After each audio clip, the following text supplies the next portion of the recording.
ধারাবাহিকের শুরুতে দেখা যাচ্ছে তোষা তো রাজজিতের সামনে হাত জোর করে বলছে, বাবা আমি তোমার সামনে হাত জোর করে বলছি আমার মেয়েটার সাথে আলাদা করে একবার কথা বলো, দেখবে সবকিছু ঠিক হয়ে যাবে। কাশ্যপবাবু তখন বলে, না কোনো কথা হবে না। সৃঞ্জয় তখন বলে, আমাদের তরফ থেকে আমাদের বাড়ির ছেলে কোনো কথা বলবে না।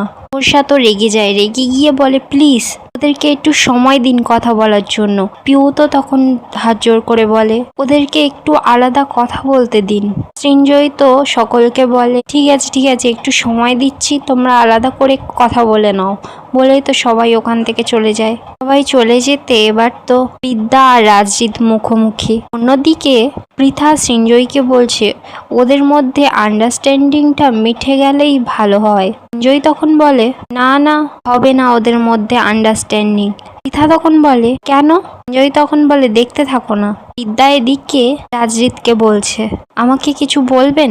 রাজজিৎ তখন বলে, তোমাকে একটা প্রশ্ন করার ছিল। বিদ্যা তখন জানায়, ওই যে কাল রাতে যে কথাগুলো বলেছিলেন সেগুলো, যে পুরুষ আপনার থেকে ধনী কিনা, যে পুরুষ আপনার থেকে সুপুরুষ কিনা, কিন্তু বিশ্বাস করুন এই পুরুষটা কে? এই পুরুষটাকে আমি চিনি না। আমি এ বিষয়ে কিছুই বুঝতে পারছি না কি বলছেন আপনি, কিন্তু কোথাও একটা ভুল বোঝাবুঝি হচ্ছে এটুকু বুঝতে পারছি। এবার তো দেখা যাচ্ছে নিপুণের পাঠানো সেই ড্রাইভারটা চলে এসেছে, হাতে ফুলের বুকে নিয়ে আর একটা গিফট নিয়ে। ড্রাইভারটা এসে বিদ্যাকে বলছে, ম্যাডাম স্যার আপনাকে এসব পাঠালেন। বিদ্যা তো কথাটা শুনেই অবাক, বলছে, কে স্যার? ড্রাইভারটা তো এবার নাটক করে করে আস্তে আস্তে রাজজিৎকে শুনিয়ে বলছে, ওই যে কালকে রাতের বেলা যে স্যারটা আপনার বাড়িতে এলেন। বিদ্যা তো এবার রেগে যায় আর বলে, এসব কি বলছেন, আমি কিছুই বুঝতে পারছি না।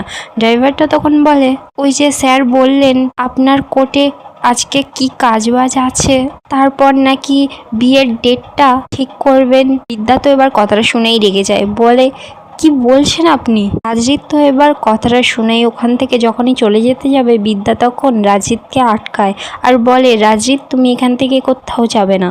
তুমি আমাকে ভুল বুঝো না, 100 বার ডিভোর্স দাও, কিন্তু তুমি ভুল বুঝে এখান থেকে যাবে না। দেখুন কোথাও না কোথাও ভুল বোঝাবুঝি হচ্ছে আমাদের দুজনের মধ্যে। রাজজিৎ তো এবার সরাসরি বিদ্যাকে বলে, কাল রাতে একজন পুরুষের একজোড়া জুতো ছিল তোমার বাড়ির সামনে, দামি পারফিউমের গন্ধ ছিল, তারপর তোমার বাড়ির সামনে একটা দামি গাড়ি রাখা ছিল, আর আজকে কেউ তোমাকে ফুলের বুফে দিয়ে শুভেচ্ছা জানাচ্ছে। রাজজিৎ এবার ড্রাইভারের কাছ থেকে গিফটটা নেয় আর বলে, দেখি গিফটটা। বিদ্যা তো রাজজিৎকে বলতে থাকে, শুনুন আমার কথাটা বোঝার চেষ্টা করুন। রাজজিৎ তো গিফটটা খুলেই দেখে দামি একটা এঙ্গেজমেন্ট রিং রয়েছে হীরের। দেখেই তো বিদ্যাকে বলছে, বাবা এঙ্গেজমেন্টের জন্য আবার রিংও তৈরি, তাহলে এত দেরি করছেন কেন? তাহলে আমি সইটই করে দিই, চলুন। রাজজিৎ তো যখনই ওখান থেকে চলে যাচ্ছিল, বিদ্যা তখন রাজজিৎ বলে রাজজিতের হাত ধরে। রাজজিৎ তখন রেগে গিয়ে বলে, একদম ছোবেন না আমাকে, একদম আমাকে গায়ে টাচ করবে না, অলরেডি আপনাকে অন্য কেউ ছুঁয়ে ফেলেছে, একদম আমাকে ছোবেন না। বিদ্যা তো তখন রাজজিৎকে বলে, রাজজিৎ। দিকে সৃঞ্জয় তো এবার সবাইকে বলছে, পায়েল, প্রীতি, রুষা চলো এবার সকলে। রুষা তখন সৃঞ্জয়কে বলছে, মা তাহলে ওই লোকটা কে? সৃঞ্জয় তখন রেগে গিয়ে বলে, একদম তুই বাড়াবাড়ি করবি না, তুই এখানে আসতে চেয়েছিস তাই আমি তোকে এনেছি, সব বিষয়ে একদম নাক গলাবি না। আর এই সব কিছু করছিল তো সৃঞ্জয়। এবার তো ড্রাইভারটাকে বিদ্যা ধরবে বলে ড্রাইভারের পিছনে ছুটেছে।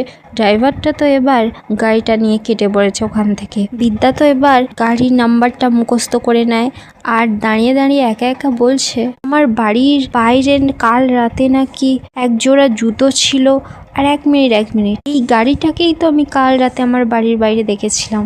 ঠিক তখনই দেখতে পাচ্ছে রাজজিৎ তো ওখান থেকে চলে যাচ্ছে। বিদ্যা তো এবার পুরো পাগল হয়ে গেছে, ফুলের বুকেটা ছিঁড়ে চারদিকে ফেলে দিচ্ছে। বিদ্যা তো এবার গিয়ে একটা টেবিলে বসেছে, তখনই সেখানে তোষা আর পিউ আসে।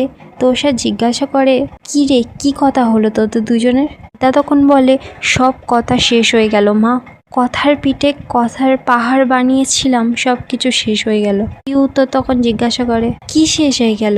বিদ্যা তো তখন বলে, সমস্ত কথা শেষ হয়ে গেছে, পাহাড়টা আজ ভেঙে গেছে। তোষা তখন জিজ্ঞাসা করছে, তুই সত্যি সত্যি ওকে ডিভোর্স দিবি? বিদ্যা তখন বলে, কে বললো আমি ডিভোর্স দেবো? তোমার জামাই আমাকে ডিভোর্স দেবে মা। পিউ তখন বলে, কিন্তু তোমার অপরাধটা কি? বিদ্যা তখন বলে, অপরাধটা কি জানি না, তো এর পিছনে অপরাধী আছে এটা বুঝতে পারছি। বিদ্যা তো এবার সরাসরি চলে গেছে পঙ্কজবাবুর অফিসে। পঙ্কজবাবুর কাছে গিয়ে বলে, পঙ্কজবাবু তখন বলে, এই নাম্বারটা দেখে আপনি তাহলে জানতে চাইছেন এটা কার গাড়ির, এই গাড়ির খুঁটিনাটি সমস্ত কিছু জানতে চাইছেন, তাই তো? বিদ্যা তখন বলে, হ্যাঁ। পঙ্কজবাবু তখন বলে, কিন্তু কেন? বিদ্যা তোকে এবার কি বলবে, বলে এটা পার্সোনাল পুরোপুরি।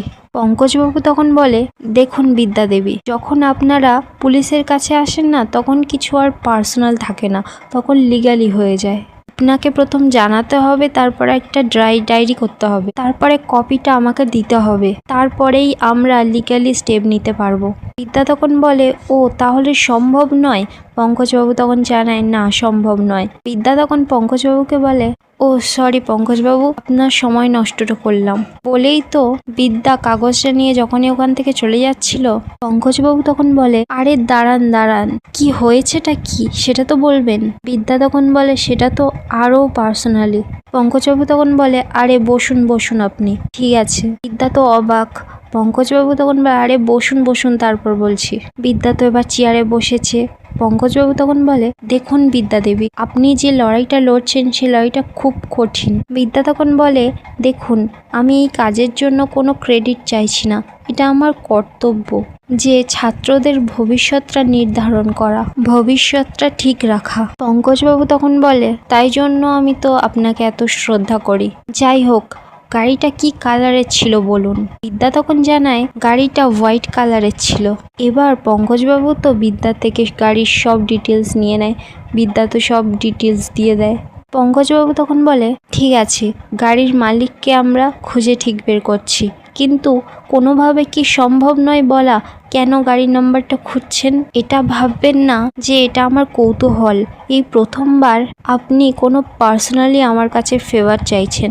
বিদ্যা তখন বলে, আমি যদি বলি আমাদের বাড়িতে কিছুদিনের জন্য অতিথি এসেছিলেন, আজকে তিনি আমাকে ছেড়ে চলে গেলেন। পঙ্কজবাবু তখন বলছেন, চলে গেলেন মানে? বিদ্যা তখন বলে, হ্যাঁ, অতিথির আশাটা আমি মেনে নিয়েছিলাম, কিন্তু যাওয়াটা আমি মেনে নিতে পারিনি। আর আমি যদি বলি এই অতিথির যাওয়ার পিছনে এই গাড়ির মালিকের হাত আছে। পঙ্কজবাবু তো কিছুই বুঝতে পারে না আর বলে, আপনার বাড়িতে অতিথি? আমি তো কিছুই বুঝতে পারছি না। বিদ্যা তখন বলে, আমার জীবনের অতিথি। পঙ্কজবাবু তখন বলে, আপনার জীবনের অতিথি?